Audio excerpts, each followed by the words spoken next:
السلام عليكم ورحمة الله وبركاته. إن الحمد لله نحمده ونستعينه ونستغفره ونعوذ بالله من شرور أنفسنا ومن سيئات أعمالنا. من يهده الله فلا مضل له ومن يضلل فلا هادي له. وأشهد أن لا إله إلا الله وحده لا شريك له. وأشهد أن محمدا عبده ورسوله صلى الله عليه وعلى آله وأصحابه والتابعين وتابع التابعين ومن تبعهم بإحسان إلى يوم الدين. قال ابن القيم رحمه الله تعالى: هذه الكبيرة تختلف مراتبها باختلاف مراتب الحدث نفسه، فكلما كان الحدث في نفسه أكبر كانت الكبيرة أعظم. Kata Ibnu Qayyim rahimahullahu ta'ala bahwa dosa besar tadi berbeda derajatnya dengan perbedaan hadas yang terjadi. Fakullama kana al-hadatsu fi nafsihi akbar, setiap hadas lebih besar maka dosanya juga lebih besar. Tentang apa ini? Tentang man awa, tentang orang yang melindungi al-muhdits. Awa muhditsan, la'anallahu man awa muhditsan. Melindungi orang yang mencuri telur itu sudah dosa, ya kan? Mau dituntut, mau diambil untuk mengganti telur yang diambil, dia bela, itu sudah dosa besar. Apalagi yang dicuri ayamnya, apalagi yang dicuri adalah sebongkah emas, apalagi. Demikian pula bentuknya. Tadi kan sedikit dan banyaknya kedoliman yang terjadi. Bentuknya, kalau itu ma'asi maka dilindungi, maka itu dosa besar. Kalau itu bid'ah dilindungi, maka itu lebih besar lagi. Kalau itu kesyirikan dilindungi, akbar wa akbar. Baik. Kata Ibnu Qayyim rahimahullah, dosa orang yang awa muhditsan, karena kemarin dibahas muhdits bisa bermakna hadas, dosa-dosa bisa bermakna bid'ah atau bisa bermakna ihdas syai'an jadidan fid din. Baik. Idzan ma hukmuh kabirah min kabairid dzunub. Melindungi orang yang berbuat salah adalah dosa besar. Apakah besarnya sama? Tergantung orang yang berbuat salahnya. Kalau yang dilindunginya orang berbuat salah besar, ya lebih besar dosanya kalau dibela. Kalau di bawahnya, ya berarti di bawahnya. Sedangkan besar kecilnya diukur dari dua sisi. Sisi pertama dari jenisnya, maksiat, bid'ah, syirik. Maksiat di bawah, bid'ah lebih besar, syirik lebih besar. Atau besarnya kezaliman yang diambil, yang dirampas. Apakah orang yang mencuri barang yang sedikit, merampok, membunuh, dan seterusnya. Ila akhir. Qauluhu la'anna Allah man ghayyara manar al-ardi. Yang keempat, disebutkan dalam hadis, Allah melaknat orang-orang yang merubah manar al-ardi. Manar adalah rambu-rambu atau batas-batas tanah. Bifathil mim, dengan difathahkan mimnya. Makna manar dengan fathah di mim adalah alamatu hududiha, tanda-tanda batasnya. Biasanya kalau di sini batas tanah itu pakai patok, iya kan?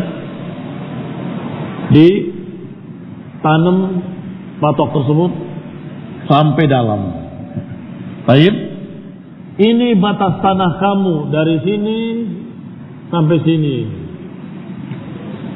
Baik, tiba-tiba satu orang karena ingin tanahnya lebih luas, orang ini yang punya tanah ini ingin tanahnya lebih luas, dia pindah patoknya ke sini. Ini dibuang. Maka mereka bertanya-tanya, tanah saya kok tambah sempit ya? Orang zalim tadi berkata, yang penting kan patoknya. Dari dulu kita lihat patoknya. Patoknya kan di sini. Padahal dulu di sini patoknya. Fahada barakallahu fikum yang disebut dengan manar. Ini adalah manarul ardi, batas-batas tanah.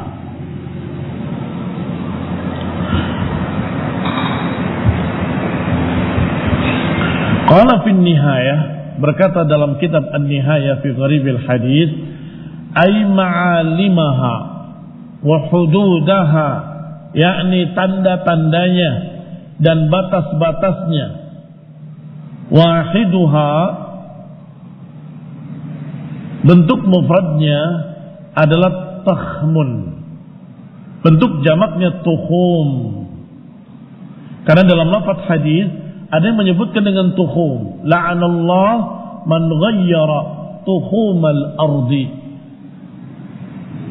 Ada yang dengan lafaz tukhum, itu juga sama maknanya batas-batas. Qila arada hududal haram khassah, ada yang berkata bahwa itu hanya batas-batas haram secara khusus.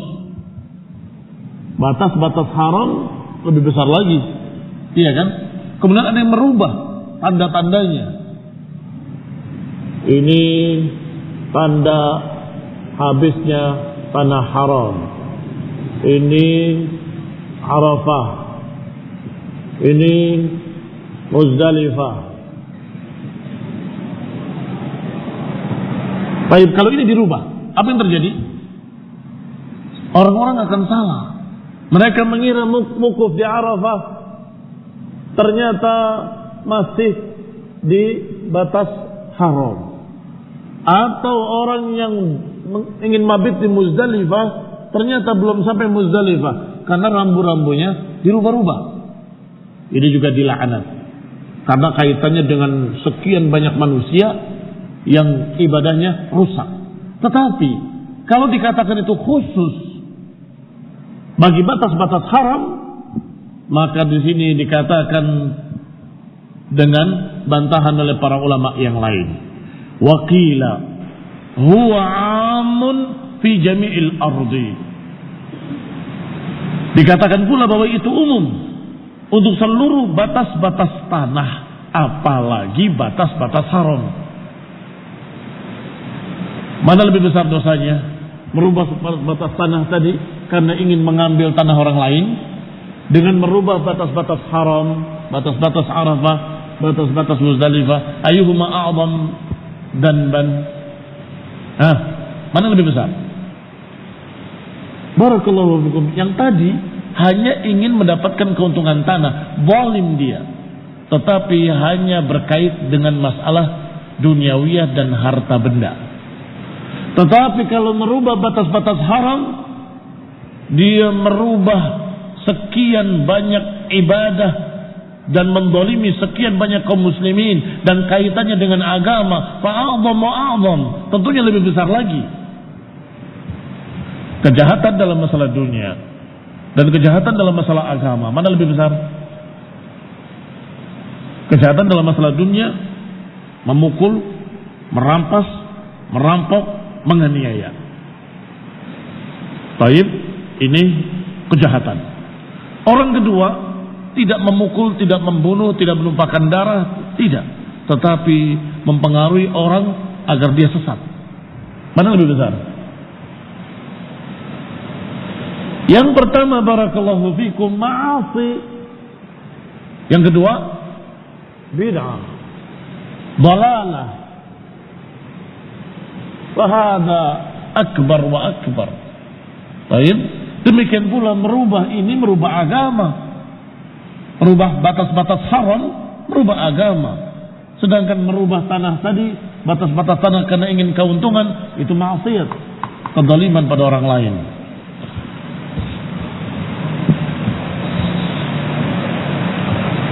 Wa arada al-ma'alim allati yuhtada biha fit tariq.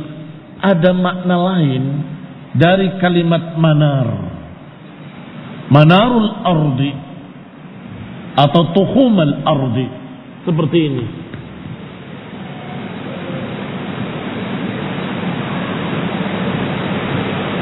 Ini jalannya, jalan raya. Di sini ada rambu stop. Di sini ada rambu belok. Di sini ada rambu apa lagi? Ya. Kelak-kelok jalannya. Itu juga disebut tuhum. Itu juga disebut tuhum. Rambu-rambu jalan. Barakallahu fikum. Semua itu bentuk-bentuk kezaliman. Merubah batas-batas tanah, zalim. Merubah batas-batas haram, zalim. Merubah batas atau merubah rambu-rambu jalan juga zalim. Akan ada orang yang kesasar, bahkan kecelakaan. Harusnya ke sana diganti ke sini. Dia sudah siap-siap mau belok ke sana, ternyata beloknya ke kiri. Bukankah itu berbahaya? Baik, itu satu. Termasuk rambu-rambu adalah tulisan seperti itu. Jakarta ada panahnya.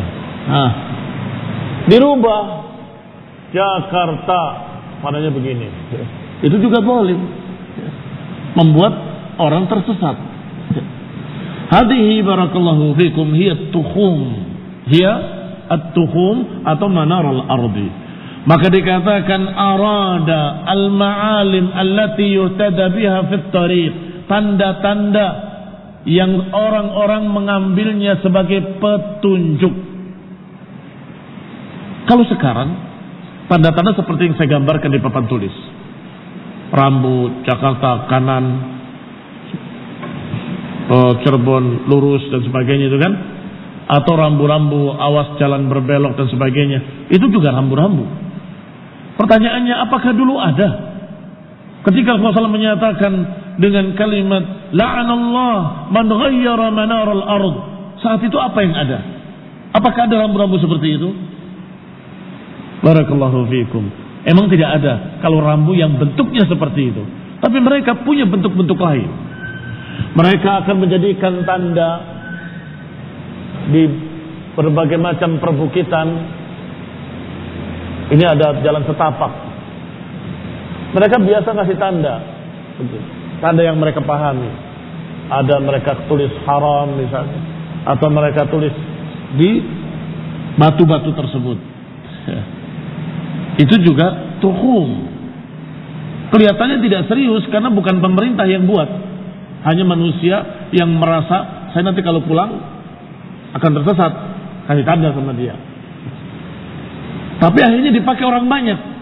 Akhirnya dipakai orang banyak. Setiap mereka berjalan dari Madinah ke Mekah atau Mekah ke Madinah, mereka akan melihat tanda-tanda tersebut di jalan, walaupun bukan jalan aspal, walaupun jalannya jalan setapak, tapi mereka lihat tanda-tanda tersebut.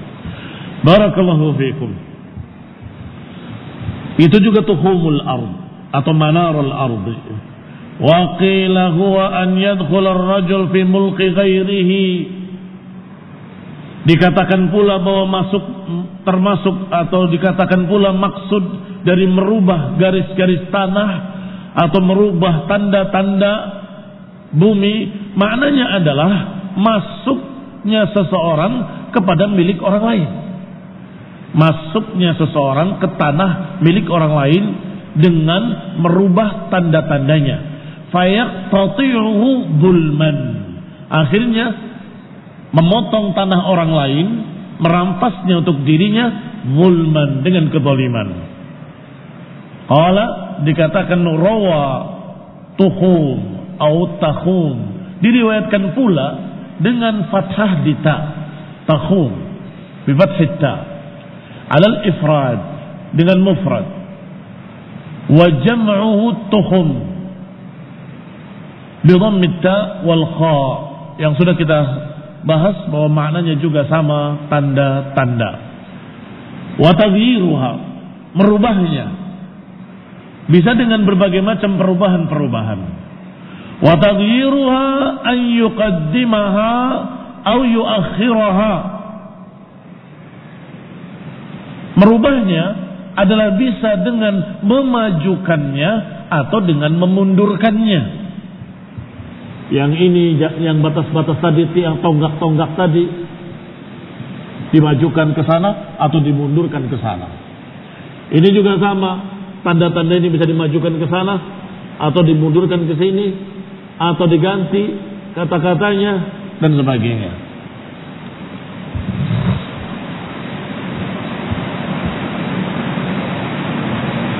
Fayakunu hadha min zulmil ardh, maka ini berarti mengarah kepada kezaliman dalam masalah tanah. Kezaliman dalam masalah tanah. Alladzi qala fihi an-nabi, yang sudah dikatakan oleh Nabi sallallahu alaihi wa ala alihi wasallam di dalam hadis lain. Man zalama shibran minal ardi tuwiqahu yaumil qiyamah min 7 aradin. Siapa yang merubah satu jengkal dari tanah,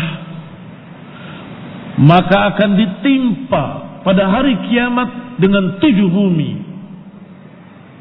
Baik, di sini barakallahu fikum ancaman dari Nabi sallallahu alaihi wasallam, siapa yang mendolimi saudaranya dengan sejengkal tanah.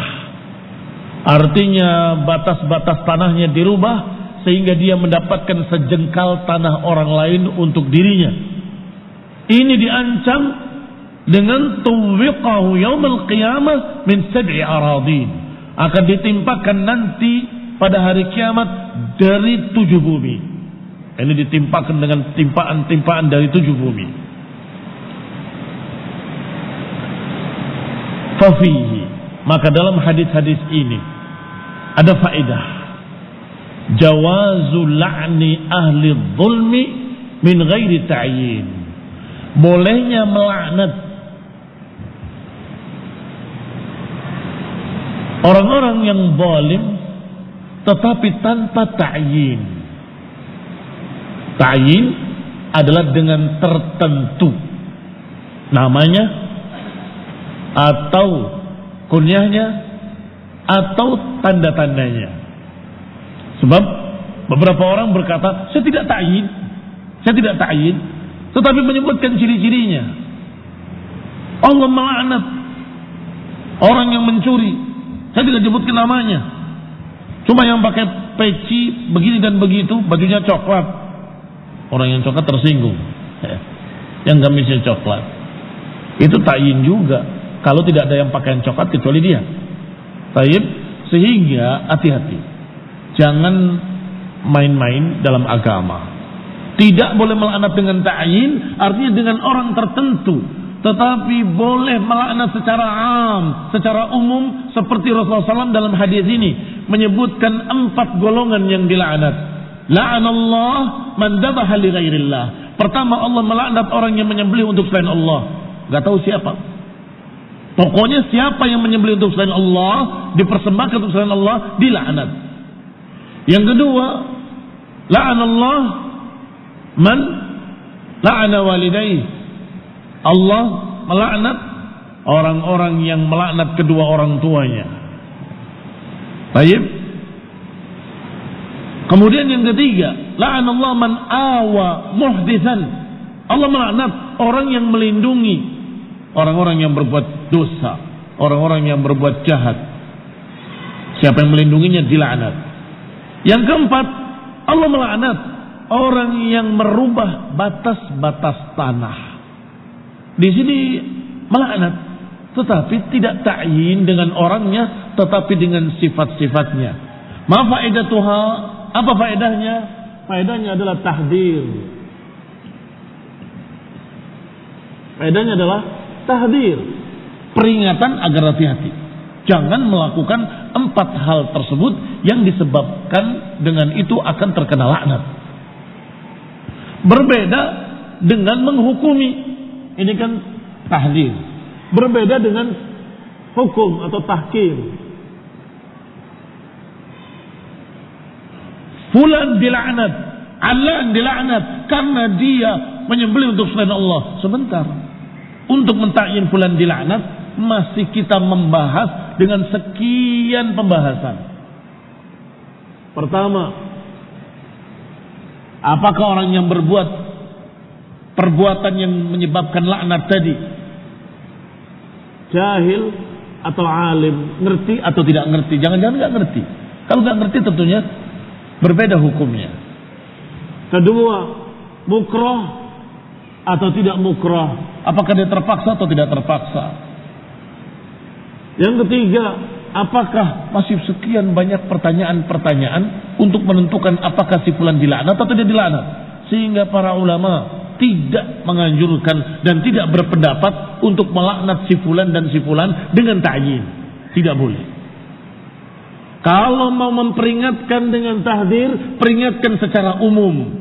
Hati-hati, jangan salah seorang kalian menyembelih untuk selain Allah. Jangan sekali-kali merubah garis-garis tanah, karena Rasulullah SAW melaknat siapa yang merubah garis-garis tanah.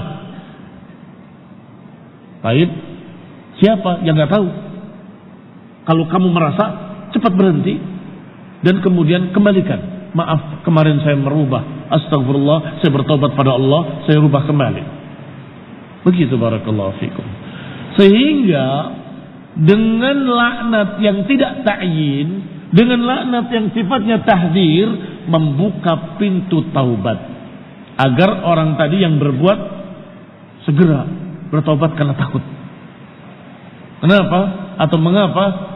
Karena orang lain belum tahu siapa itu, sehingga dia masih bisa memperbaiki dirinya dalam keadaan tidak diketahui oleh orang lain. Kembalikan lagi ke tempatnya. Dilaknat tuh, ngeri saya.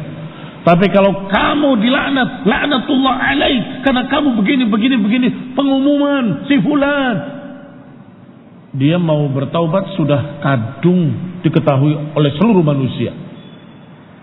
Seringkali memberatkan orang tersebut untuk taubat. Tetapi kalau dengan tahdzir am, membuka pintu kemudahan agar mereka mau bertaubat. Barakallahu fiikum.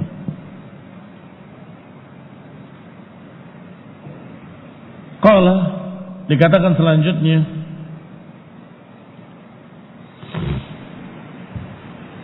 amma la'nul fasik al-muayyan fa fihi qaulan.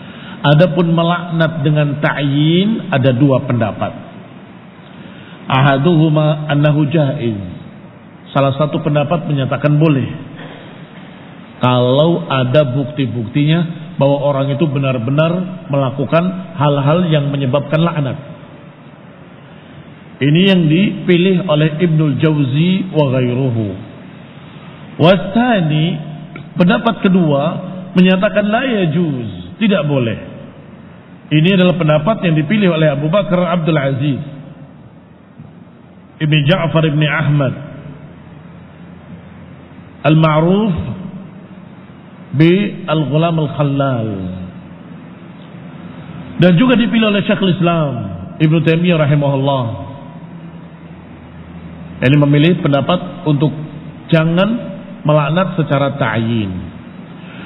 Wa qala An-Nawawi rahimahullah, berkata An-Nawawi rahimahullahu taala, wattafaqa al-ulama'u 'ala tahrimil la'n fa innahu fil lughah al-ib'ad wat-tard.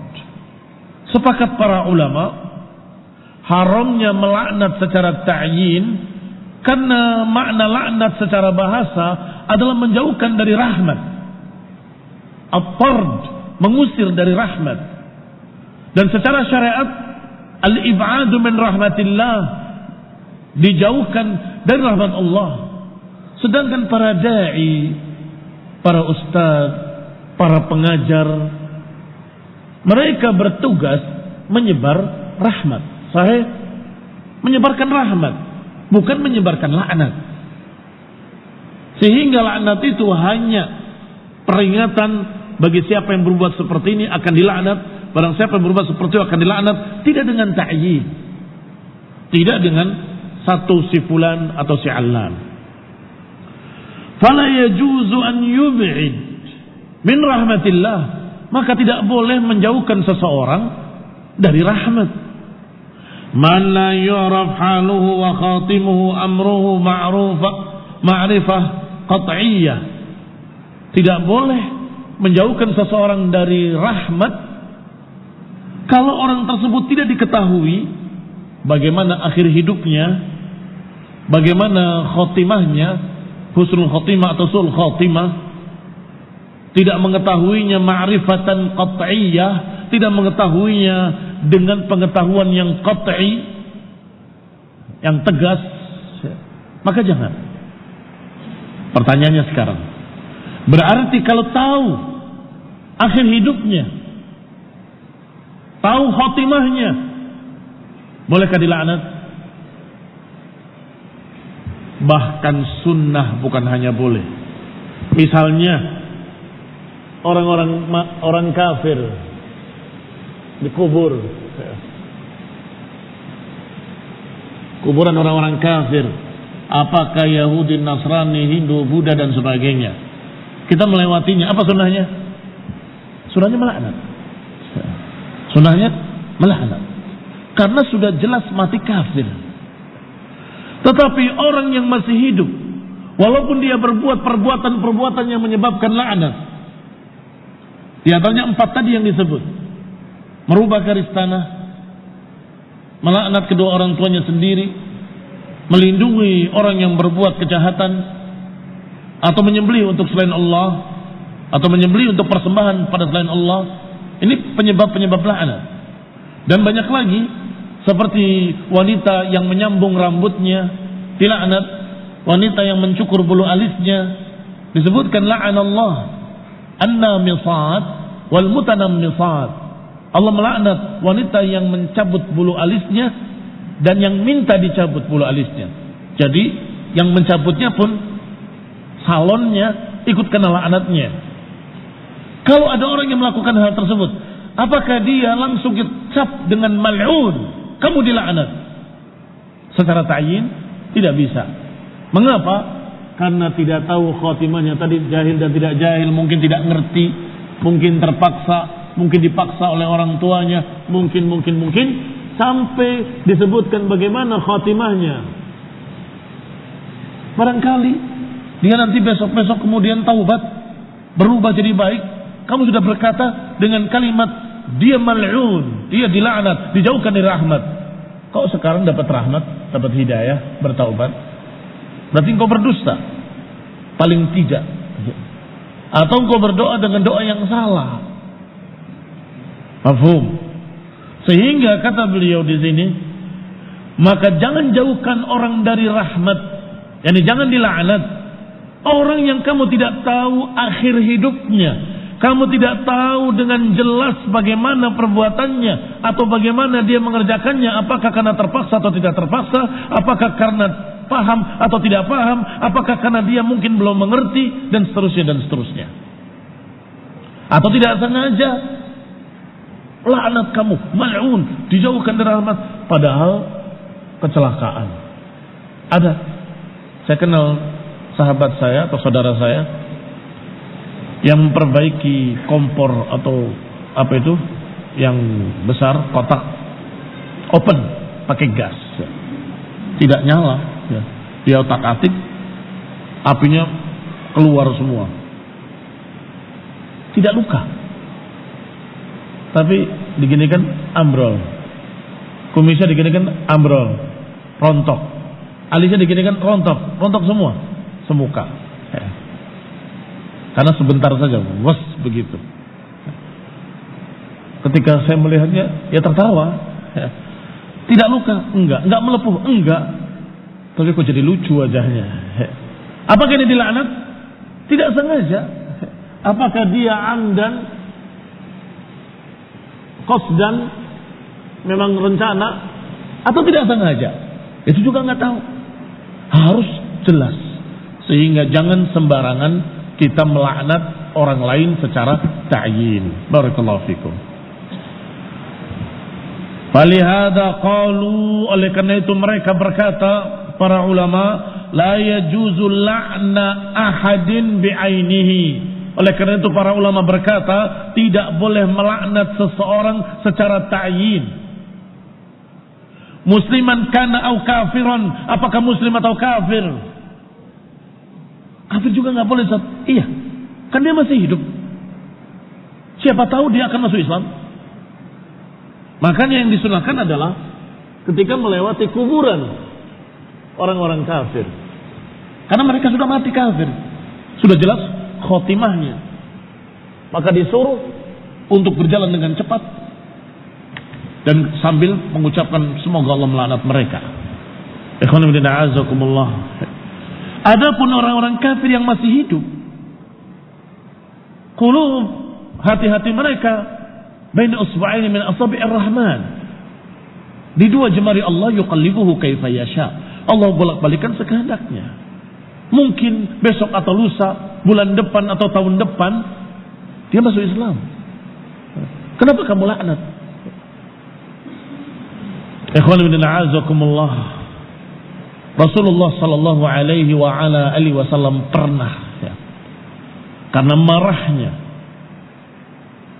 orang-orang yang melukai nabinya, kaifa yuflihu qaumun syajju nabiyahum, bagaimana satu kaum melukai wajah nabinya. Kemudian Rasulullah SAW berdoa dengan doa qunut nazilah, Allahumma la'an fulanan wa fulan. Ya Allah, laknatlah si fulan dan si fulan dan si fulan. Disebutkan 3 nama, doakan dengan laknat. Turun wahyu. Laisa laka minal amri syai'. Engkau tidak memiliki urusan ini. Apakah Allah akan memberikan petunjuk pada mereka atau Allah akan mengadab mereka? Subhanallah, dengan takdir dari Allah 3 orang tadi masuk Islam. Rasulullah SAW setelah turun ayat tadi berhenti dari doa laknat, tetapi diajarkan doa nazilah dengan umum. Ya Allah, ahlikil kafarata wal musyrikin. Ya Allah, hancurkanlah mereka, yakni kalahkanlah mereka, menangkanlah kaum muslimin. Begitu saja, tidak bicara fulanan wa fulanan wa fulan, tidak menta'yin nama-nama. Barakallahu fikum.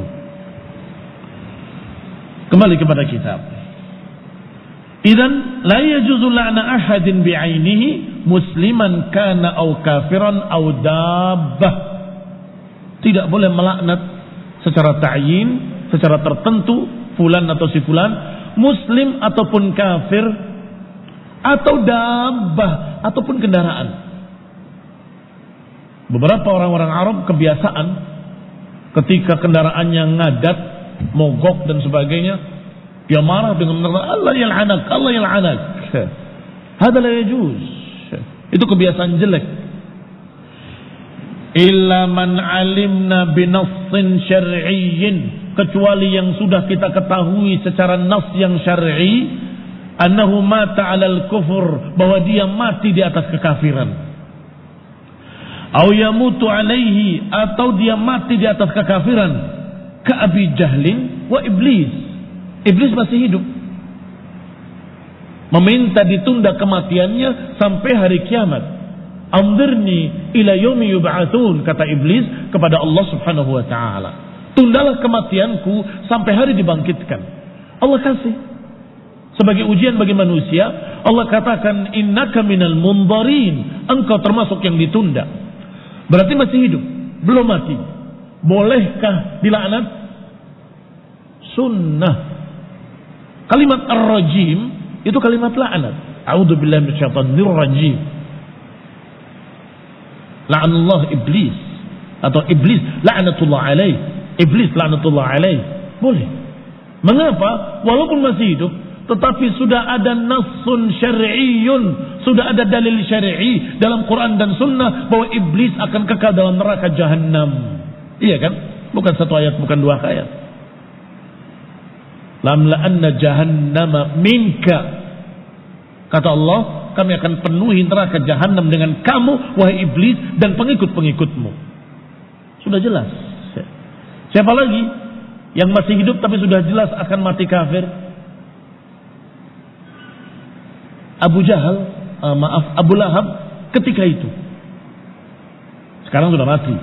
Dulu masih hidup, tapi sudah turun ayat, tabbat yada abi lahabin wa tab.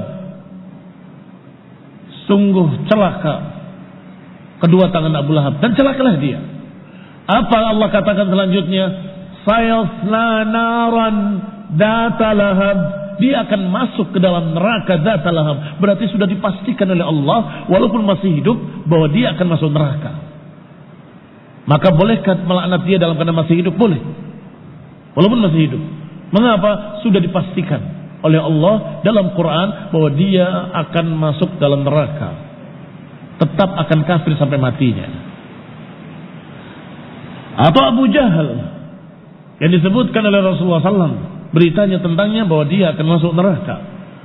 Ikhwan fillah a'azakumullah. Berarti boleh melaknat orang yang sudah pasti husnul khotimahnya di atas kekafiran. Taib, itu satu.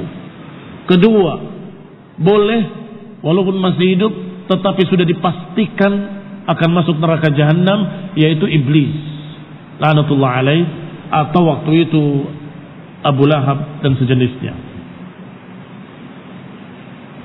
Wa ammal la'an bil wasfi falaysa biharam. Adapun melaknat dengan sifat-sifat maka itu tidak haram, karena ada faedahnya. Apa faedahnya? Tahdzir. Faedahnya adalah tahdzir, peringatan. Bagaimana dengan wasf? Siapa yang begini dilaknat. Siapa yang begini dilaknat. Itu wasf dengan gambaran-gambaran, dengan sifat-sifatnya. Itulah yang merupakan faedah dari hadis ini. Karena Nabi melaknat dengan wasf. La'anallahu man fa'ala kadza, la'anallahu man fa'ala kadza, la'anallahu man fa'ala kadza. Naktafi bihadzal qadar, barakallahu fikum. Wa sallallahu ala Muhammadin wa ala alihi wa ashabihi wa sallama tasliman katsira. Bismillah. Assalamualaikum warahmatullahi wabarakatuh.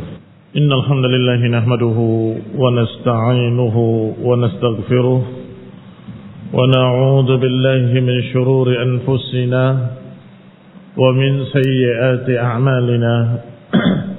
Man yahdihillahu fala mudilla lahu wa man yudlil fala hadiya lahu. Wa ashhadu an la ilaha illallah wahdahu la syarika lahu. Wa ashhadu anna Muhammadan abduhu wa rasuluh sallallahu alaihi wa ala alihi wa ashabihi wa tabi'in wa tabi'it tabi'in wa man tabi'ahum bi ihsanin ila yaumiddin. Amma ba'd. Qala an-Nawawi rahimahullah, wattafaqa al-ulama ala tahrimil la'an. Berkata An-Nawawi rahimahullahu ta'ala bahwa para ulama sepakat mengharamkan laknat kepada orang per orang. Karena dalam bahasa laknat adalah pengusiran dari rahmat, atau secara syariat adalah dijauhkan dari rahmat Allah subhanahu wa ta'ala. Fala yajuzu an yub'ida min rahmatillahi man la ya'rif atau man la yu'raf haluhu wa khatimatu amrihi ma'rifatan qat'iyyah. Maka tidak boleh menjauhkan seseorang dari rahmat Allah, orang yang tidak dikenal keadaannya dan penutupan hidupnya, dengan pengetahuan yang tegas Dan enggak tahu apakah dia mungkin mau taubat atau berubah atau masuk Islam. Falihada qalu, oleh karena itu mereka berkata, la yajuzu la'na ahadin bi'ainihi. Tidak boleh melaknat seseorang secara ta'yin. Musliman kana au kafiran. Muslim ataupun kafir. Au dabbah, atau kendaraan, hewan tunggangan. Illa man alimna binassin syar'i, kecuali siapa yang kita ketahui secara nas syariat bahwa dia mati di atas kekafiran, seperti Abu Lahab. Au yamutu alaihi, atau mati di atas kekafiran, seperti Abu Jahal wa iblis. Wa ammal la'an bil wasfi, adapun melaknat dengan wasf, dengan gambaran, orang yang begini dilaknat, orang yang begitu dilaknat, falaysa biharam, yang demikian tidak haram. Kala'nil wasilah wal mustawsilah, seperti dilaknatnya al-muwasilah wal mustawsilah wal washimah wal mustawshimah. Siapa itu? Kenapa kamu muannas semua? Karena yang biasa melakukannya adalah perempuan. Yang pertama wasilah, yang mencabut bulu matanya. Wal mustawsilah, yang meminta dicabut bulu matanya. Berarti wanita yang bulu matanya dicabut, dicukur, dan salonnya yang mencukurnya, dua-duanya dilaknat. Wal washimah wal mustawshimah adalah yang mentato dan ditato. Ini juga muannas karena memang yang melakukannya adalah kebanyakan para wanita. Mengapa? Karena tato itu adalah upaya untuk mempercantik diri. Sehingga kalau dilakukan oleh laki-laki, itu laki-laki banci. Laki-laki banci. Karena memang dilakukan sejak dulu perempuan. Itu pun dilarang. Artinya kalau laki-laki yang melakukan, dia melakukan dua kesalahan. Kesalahan pertama, melakukan hal yang haram, yang menyebabkan dilaknat pelakunya. Yang kedua, menyerupai perempuan. Al-washimah, yang mentatonya. Wal mustawshimah adalah yang minta ditato. Berarti yang minta ditatonya dan tukang tatonya, dua-duanya dilaknat. Kita tidak bilang fulan mau fulan secara ta'yin. Mengapa? Tidak boleh. Mengapa tidak boleh melaknat mereka? Padahal mereka benar-benar melakukan hal yang dilaknat. Iya, tidak boleh. Karena bisa jadi dia akan berubah jadi baik. Bisa jadi dia akan bertaubat. Bisa jadi dia akan masuk Islam. Bisa jadi itu kemungkinan yang sangat banyak. Sehingga kalau secara ta'yin jangan. Tetapi kalau secara umum siapa yang mentato atau yang minta ditato, maka dilaknat oleh Allah Ta'ala. Ini ancaman sehingga mereka akan mendapatkan peringatan keras dari hadis Rasulullah SAW. Demikian pula hadis lain. La'anallah akilar riba wa mukilahu wa syahidaihi. Allah melaknat pemakan riba dan yang memberi makan riba dan dua saksinya. Akil riba, yang memakan riba, rentenir dan sejenisnya. Rentenir yang tidak resmi maupun rentenir yang resmi. Emang ada rentenir yang resmi? Rata-rata tidak resmi. Nah, tapi ada rentenir yang resmi pakai nama Bank Fulani, Bank Fulani. BANK. Rentenir bukan? Sama. Meminjamkan dengan mengambil keuntungan. Wal musawwirin juga disebutkan dengan laknat. La'anallahul musawwirin. Allah melaknat para pembuat gambar-gambar makhluk hidup. A'udzubillah minal la'an. Dilaknat mereka yang membuat gambar-gambar. Rasulullah SAW ketika masuk ke rumah melihat di tirainya ada gambar-gambar, Beliau mencabutnya dengan muka yang berubah merah sehingga Aisyah takut dan berkata, aku berlindung pada Allah SWT. Apa salahku ya Rasulullah? Ini gambar-gambar ini, pelaku-pelakunya diazab oleh Allah SWT asyadda azaban yaumil qiyamah al-musawwirun. Yang paling kerasnya azab nanti yaumil qiyamah adalah bagi para musawwir, para pembuat gambar-gambar makhluk hidup. Di dalam lafaznya ada lafaz la'anallah, Allah melaknat para musawwirin. Barakallahu fikum. Sehingga buku-buku kalian yang ada gambarnya, gambar wajah, hendaklah dihapus, ditutup, dirobek. Silakan pilih. Ya. Kemarin masih ada. Yang saya heran, anak sekelas kamu masih belum mengerti tentang gambar, hukumnya. Buku siapa? Itu? Bukan? Hah? Hapus, coret. Itu pelakunya dilaknat oleh Allah Ta'ala dan dikatakan asyaddan nasi adzaban yaumil qiyamah al-musawwirun. Coret, ditutup atau disobek sekalian. Nah, barakallahu fiikum. Termasuk yang zalimin, yang fasiqin. Dalam Al-Quran disebutkan Allah melaknat orang-orang zalim, Allah melaknat orang-orang fasik. Wal kafirin, Allah melaknat orang-orang kafir. La'nan kabira, bahkan dengan laknat yang besar. Wa la'ni man ghayyara minal manaral ard. Demikian pula dilaknat orang-orang yang merubah rambu-rambu jalan atau merubah garis-garis tanah. Itu dalam hadis kita. Wa man tawalla ghaira mawalihi, siapa yang menjadikan maula apa yang bukan walinya, yakni menisbatkan kepada satu suku padahal bukan maulanya.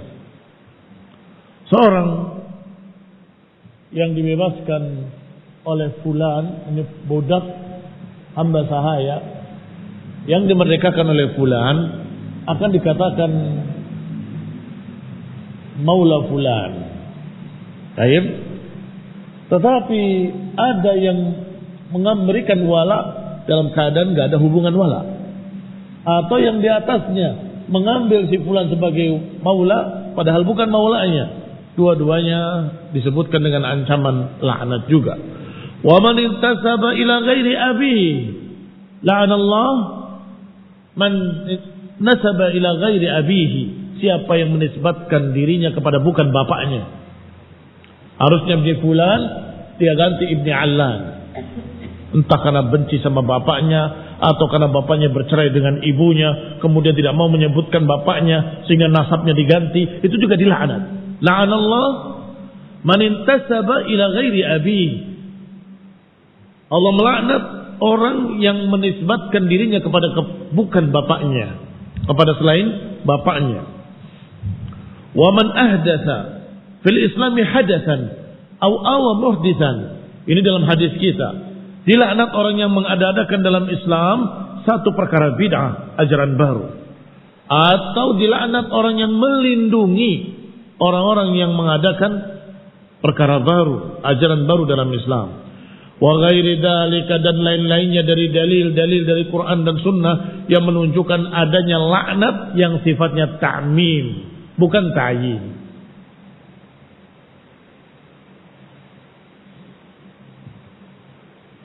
Berarti laknat ada dua. Ada ta'yin, ada ta'mim. Yang ta'yin tidak boleh. Demikian kata para ulama termasuk Imam Nawawi rahimahullahu ta'ala. Adapun ta'mim tidak mengapa, sesuai dengan apa yang ada dalam dalil-dalil dari hadis ataupun dari ayat.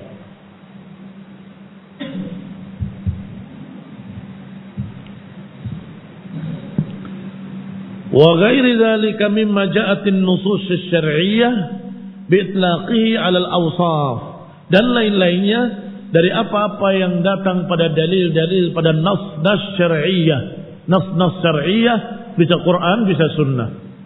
Bi itlaqihi, yang menyebutkan kalimat laknat tersebut alal awsaf, terhadap sifat-sifat tertentu, la alal a'yan, bukan kepada ta'yin muayyan fulan wa fulan. Wallahu taala a'lam. Dalil kedua dalam bab ini, bab apa? Jangan lupa. Dalil kedua dalam bab, man dzabaha li ghairillah.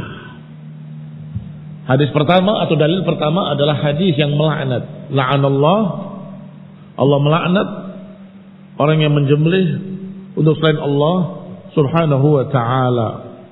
Atau itu hadis yang pertama. Adapun dalil yang pertama adalah ayat Allah Subhanahu wa taala, "Qul inna salati wa nusuki." Kedua, "Fashalli li rabbika wanhar."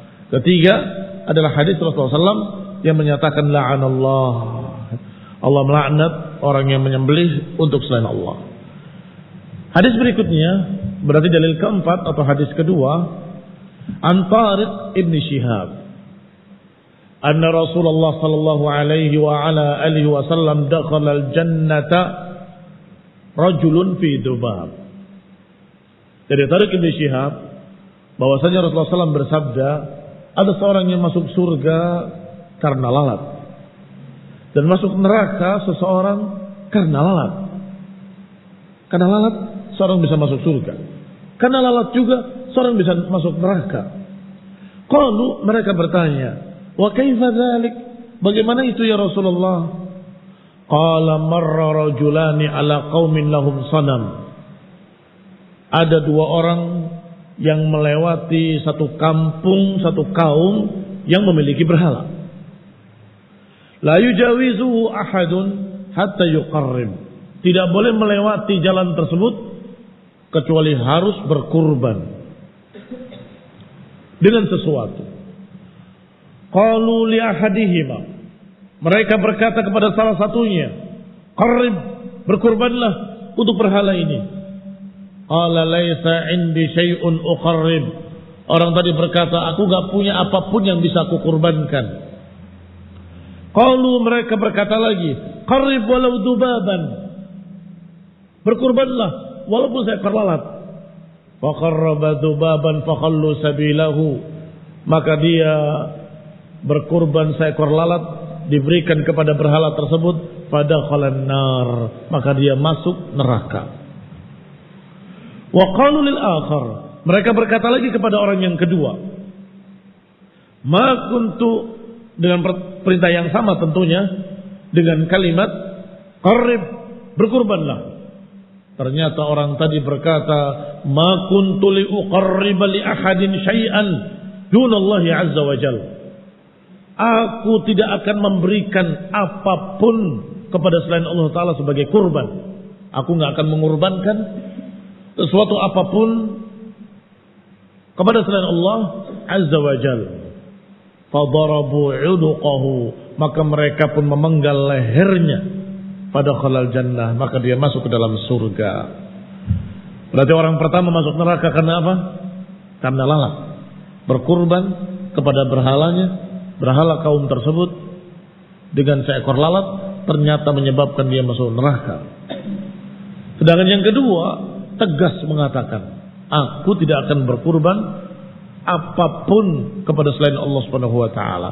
Ini walaupun seekor lalat, aku tidak mau. Maka dia dibunuh dan dia masuk surga. Kita lihat syarahnya. Qala Ibnu Qayyim rahimahullahu taala, qala al-Imam Ahmad, haddatsana Abu Muawiyah, qala haddatsana al-A'mash an Sulaiman ibn Maysarah an Tariq ibn Shihab yarfa'uhu qala dakhala al-jannah rajulun fi dubab ila akhirih. Berkata Ibnu Qayyim rahimahullah, dikeluarkan oleh Imam Ahmad, menyampaikan kepada kami Abu Muawiyah, berkata kepada kami Al-A'mash dari Sulaiman ibn Maysarah dari Tariq ibn Shihab, yarfa'uhu, dirafa'kan kepada Nabi. Kemudian disebutkan hadisnya. Sedangkan Tariq ibn Shihab huwa Tariq ibn Shihab al-Bajali al-Ahmusi kunyahnya Abu Abdullah. Ra'an Nabiyya, beliau sempat melihat Nabi SAW, wa huwa rajulun, yakni sudah dewasa. Qala al-Baghawi wa nazala al-Kufah. Kata al-Baghawi, beliau tinggal di Kufah. Qala Abu Dawud, ra'an Nabiyyu wa lam yasma' minhu. Adapun Abu Dawud berkata, orang ini memang melihat Nabi tetapi tidak mendengar sedikit pun dari Nabi. Lam yasma' minhu syai'an. Qala al-Hafidh, berkata al-Hafidh, idza sabata annahu ra'a an-nabi sallallahu alaihi wasallam fa huwa sahabi. Kalau dia benar-benar melihat Nabi, maka beliau adalah sahabi. Karena definisi sahabi, definisi sahabat adalah yang bertemu Nabi, beriman dengannya dan meninggal dalam keadaan iman. Kalau definisi ini ada pada beliau, berarti beliau sahabat. Kalau sahabat mendapatkan jaminan, mendapatkan keutamaan tersendiri, dan disebutkan as-sahabatu kulluhum udul. Kata para ulama ahli hadis bahwa para sahabat semuanya adil, bisa diterima riwayatnya. Semuanya adil, bisa diterima riwayatnya. Berbeda dengan mereka-mereka yang bukan sahabat, akan ditanya hafalannya kuat atau tidak kuat, akan ditanya pula kejujurannya jujur atau tidak jujur. Tetapi para sahabat sudah dipastikan mereka, karena mereka hidup di masa ayat masih turun. Kalau saja ada masalah dengannya, pasti akan turun ayat atau Nabi akan menyatakan jangan dari fulan atau si fulan begini dan begitu, sebagaimana para munafikin yang Rasulullah SAW sampaikan kepada Hudzaifah ibn al-Yaman radhiyallahu taala anhu. Kembali kepada kitab. Qala rahimahullah, wa idza sabata annahu lam yasma' minhu. Kalau telah sabit bahwa beliau tidak mendengar dari Nabi, fa riwayatu anhu mursalus sahabi. Berarti riwayatnya mursal, tapi mursalnya sahabat. Kalau mursalnya sahabat diterima. Mursal sahabi wa huwa maqbulun ala rajih. Mursalnya sahabat diterima. Wallahu taala a'lam bis-shawab. Wa kanat wafatuhu ala ma jazima bihi Ibnu Hibban sanata 83. Adapun wafatnya sesuai dengan apa yang ditegaskan oleh Ibnu Hibban, bahwa beliau meninggal pada tahun 83 Hijriah. Demikian dikatakan oleh Ibnu Hajar dalam kitabnya Al-Isabah. Qauluhu dakhala jannah rajulun fi dubab, ay min ajli dubab. Masuk surga seseorang fi dubab, pada lalat. Maksudnya apa pada lalat?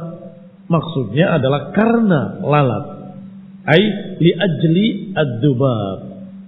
Lianna fi ta'til at-ta'lil, karena huruf fi kadang juga bermakna ta'lil. Jadi kalian jangan menterjemahkan fi dengan letter lam. Kadang-kadang bermakna ta'lil. Baik, kalian sudah belajar di awal kitab Umdatul Ahkam di bab taharah. Qala Rasulullah SAW fil bahri. Apa artinya? Qala Rasulullah SAW fil bahri. Berkata Rasulullah SAW di dalam laut, begitu. Berkata Rasulullah SAW di atas laut, atau berkata Rasulullah SAW pada laut. Apa itu fi? Qala Rasulullah SAW fil bahri. Hillu maitatuhu tahurun ma'uhu, atau tahurun ma'uhu wal hillu maitatuhu. Kadang maknanya tentang PTG, kadang maknanya karena KRN, kadang maknanya di dalam, kadang maknanya atas. Bisa nggak? Mana atas? Apa contohnya? Contohnya ayat Allah SWT tentang tukang-tukang sihir di masa Fir'aun. la usallibannahu fi judhu'in nakhli. Aku akan salib kalian di judhu'in nakhl. Di judhu' namanya. Baik. Aku akan salib kalian di dalam pohon. Ya nggak mungkin. Berarti fi bukan maknanya di dalam saat itu. Maknanya ala, di atas. A'amintum man fis sama. Apa maknanya? Fi lagi pakainya. Apakah kalian tidak takut dengan yang di langit? Di dalam langit? Astagfirullah. Kalau dalam langit berarti langitnya lebih besar dari Allah Ta'ala. Mustahil. Enggak ada yang lebih besar dari Allah. Bukan di dalam langit. Fi bermakna ala, kayak ini tadi. Fi judhu'in nakhli, yani di atas pokok pohon korma, di batang-batang pohon korma, di atasnya, bukan di dalamnya. Demikian pula barakallahu fikum, a'amintum man fis sama. Tidakkah kalian takut dengan yang di atas langit sana? Baik, itu satu tafsiran. Tafsiran lainnya, kalau kalian bersikeras menafsirkan fi maknanya di, maka samanya bermakna sumu, di ketinggiannya. Allah di ketinggiannya. Fi sumu, sama bermakna sumu. Wallahu ta'ala alam bissawab.